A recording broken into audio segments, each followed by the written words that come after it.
Okay, ഇനിയിപ്പോൾ മമ്മൂട്ടിക്ക് തോന്നുവാണ് okay നമുക്കൊരു മര്യാദ എന്ന് പറയുന്ന ഒരു സാധനമുണ്ട്. ഈ അടുത്ത് തന്നെ നമുക്ക് മമ്മൂട്ടിയായിട്ട് ബന്ധപ്പെട്ട വിഷയങ്ങളാണ് വലിയ രീതിയിൽ സമൂഹ മാധ്യമങ്ങൾ ഇളകി മറിഞ്ഞൊരു വിഷയമായിരുന്നു മമ്മൂട്ടിയെ ബന്ധപ്പെട്ട കാര്യം. അവിടെ മമ്മൂട്ടി അദ്ദേഹത്തിൻ്റെ നിലപാട് പറഞ്ഞു. പക്ഷെ അതിനകത്ത് മറ്റൊരു പ്രശ്നമുണ്ട്. ഈ താരത്തെക്കാട്ടിലും അല്ലെങ്കിൽ ഇവർ ഉയർത്തിപ്പിടിക്കുന്ന ഒരു പക്ഷെ മമ്മൂട്ടി അദ്ദേഹത്തിന് ഒരു നിഷ്പക്ഷ ലൈൻ പിടിക്കുന്നതിന് വേണ്ടിയിട്ടായിരിക്കും അദ്ദേഹത്തോട് മാറി നിൽക്കാൻ ആവശ്യപ്പെട്ടത്. അതെന്തോ ആയിക്കോട്ടെ, പക്ഷെ രാഷ്ട്രീയക്കാരനാണ് ഈ നാടുണ്ടാക്കി. ഈ കല്ലിന് മേളിൽ കല്ലെടുത്ത് വെച്ച രാഷ്ട്രീയക്കാരനാണ്. നിങ്ങൾക്കൊരു ജീവിതാന്തം ഉണ്ടാക്കി തന്ന രാഷ്ട്രീയക്കാരനാണ്. നിങ്ങൾക്ക് ആത്മാഭിമാനത്തോടെ സമൂഹത്തിൽ ഇറങ്ങി നടക്കാനുള്ളൊരു വഴി ഉണ്ടാക്കി തന്ന രാഷ്ട്രീയക്കാരനാണ്. നിങ്ങൾക്ക് വേതനം ഉറപ്പാക്കിയത് രാഷ്ട്രീയക്കാരനാണ്. നിങ്ങളുടെ അടിസ്ഥാന സൗകര്യങ്ങൾക്കെല്ലാം കൂടെ നിൽക്കുന്ന രാഷ്ട്രീയക്കാരാണ്. നിങ്ങൾക്ക് വേണ്ടി സമരം ചെയ്തതും നിങ്ങൾക്ക് അവകാശങ്ങൾ ഉയർത്തുന്നതും നിങ്ങൾക്ക് നിങ്ങളുടെ ആരാധനാലയങ്ങളിൽ പോലും പ്രവേശിക്കാനുള്ള സ്വാതന്ത്ര്യം ഉണ്ടാക്കി തന്നതും രാഷ്ട്രീയക്കാരാണ്. അങ്ങനെ ഒരു ചരിത്ര രാഷ്ട്രീയക്കാരൻ ഈ നാട്ടിൽ പറയാനുണ്ട്.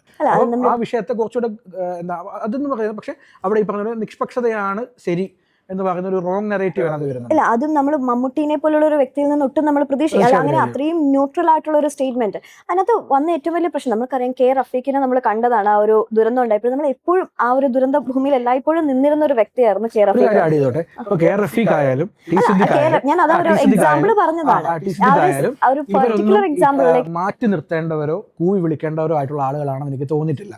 അല്ല, സീരിയസ്ലി ഈ ഒരു ദുരന്ത മുഖത്ത് വളരെ സജീവമായി രാഷ്ട്രീയ മതഭേദമന്യേ ഇറങ്ങി തിരിച്ച മനുഷ്യരാണ് ഇവരൊക്കെ. അപ്പം പക്ഷെ എനിക്ക് തോന്നുന്നില്ല അവർക്ക് ഇത്തരം തിക്താനുഭവങ്ങളൊക്കെ പുതുമയുള്ള കാര്യമായിരിക്കും എന്നൊന്നും എനിക്ക് തോന്നുന്നില്ല. അല്ല, ഞാൻ എൻ്റെ ഒരു പോയിന്റ് പറയാൻ വന്നത്, നമുക്ക് അങ്ങനെ ഒരു സിറ്റുവേഷൻ നമ്മൾ കെ റഫീഖിനെ കണ്ടിരുന്ന ഒരു വ്യക്തിയാണ്. ഞാൻ സിദ്ദിഖിന്റെ കാര്യത്തിലേക്ക് പോകുന്നില്ല. ഞാൻ ഇന്നും വിശ്വസിക്കുന്നത് സിദ്ദിഖിനെ നമ്മൾ കൂവി വിളിക്കേണ്ട ആവശ്യം ഇല്ലായിരുന്നു, അല്ലെങ്കിൽ അത് തെറ്റാണ്. അവിടെ നമ്മൾ ശ്രദ്ധിക്കേണ്ടത്, അന്ന് സിദ്ദിഖിനെതിരെ ഒരു കൂവി വിളി ഉണ്ടായ സമയത്ത് റഫീഖ് എണീറ്റ് നിന്ന് ചെയ്യരുത് എന്ന് പറഞ്ഞൊരു വ്യക്തിയും കൂടെയായിരുന്നു. അത് നമ്മൾ കണ്ടതാണ് മാധ്യമങ്ങളിലൂടെ. പക്ഷെ ഒരിക്കലും സിദ്ദിഖിനെ നമ്മൾ അങ്ങനെ ആ ഒരു അവസ്ഥയിലേക്ക് സിദ്ദിഖ് എത്തിപ്പെടേണ്ട ഉണ്ടായിരുന്നില്ല എന്ന് തോന്നുന്നു. ഇനി മമ്മൂട്ടിയുടെ ഒരു ഇഷ്യൂലേക്ക് വന്നപ്പോൾ എനിക്ക് തോന്നിയ ഏറ്റവും വലിയ പ്രശ്നം, ഓക്കെ ഇനിയിപ്പോൾ മമ്മൂട്ടിക്ക് തോന്നുവാണ് ഓക്കെ ഇങ്ങനെ ഒരാൾ എൻ്റെ അടുത്ത് നിൽക്കുന്നല്ലോ, അതിന്റെ ആവശ്യമില്ലല്ലോ, ഇനിയിപ്പം തോന്നുവാണ് ഇതൊരു PR വർക്കായിട്ട് തോന്നാതിരിക്കാൻ വേണ്ടിയിട്ടാണെന്നുണ്ടെങ്കിൽ പോലും നമുക്കൊരു മര്യാദ എന്ന് പറയുന്ന ഒരു സാധനമുണ്ട്.